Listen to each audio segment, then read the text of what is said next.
It's K-Drama Fanatics here and welcome back to my channel. The 5th episode began by featuring a pleasant conversation between Lee Do-han and his former lover. From their interaction, it seems like they have a history together. And in these episodes, also hints that the two have some unresolved issues between them.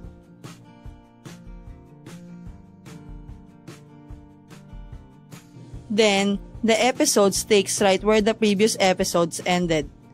A drunk Lee Ji-han tries to give a piggyback ride to Na Ah-jung and falls on the street. The next day, Lee Ji-han wakes up at Na Ah-jung's bed at their place.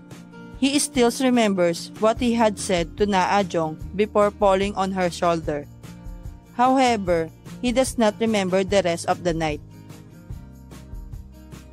Lee Ji-han starts acting out by confronting Na Ah-jung for kidnapping him. But Na Ah-jung is already knew that Lee Ji-han would forget everything about that night, so she had recorded everything.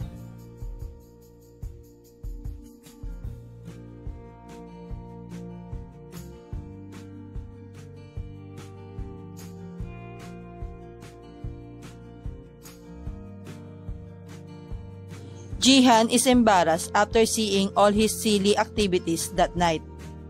He then tries to take Na Ah-jung's mobile phone to delete the video.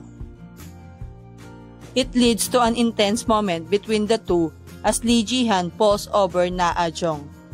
The two of them seem to stop time as their eyes stared at each other.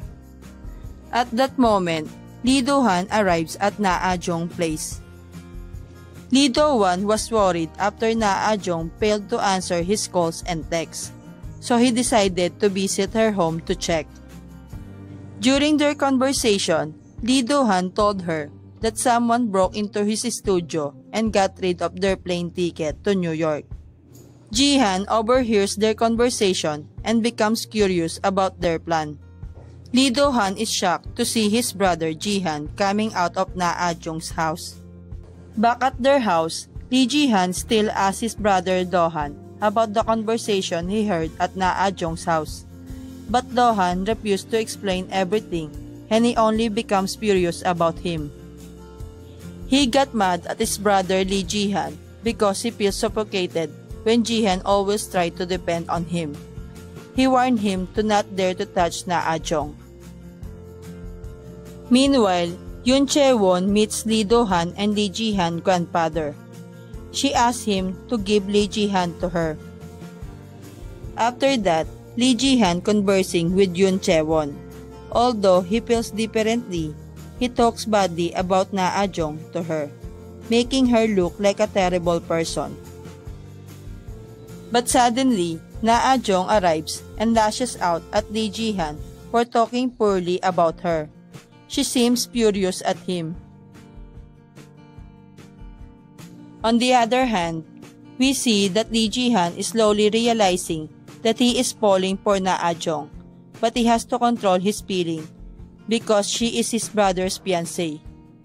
Towards the end of the episode, Lee Do-han picks Na Ah-jung from her house to take her on an important family event, and Lee Ji-han is also present in the car.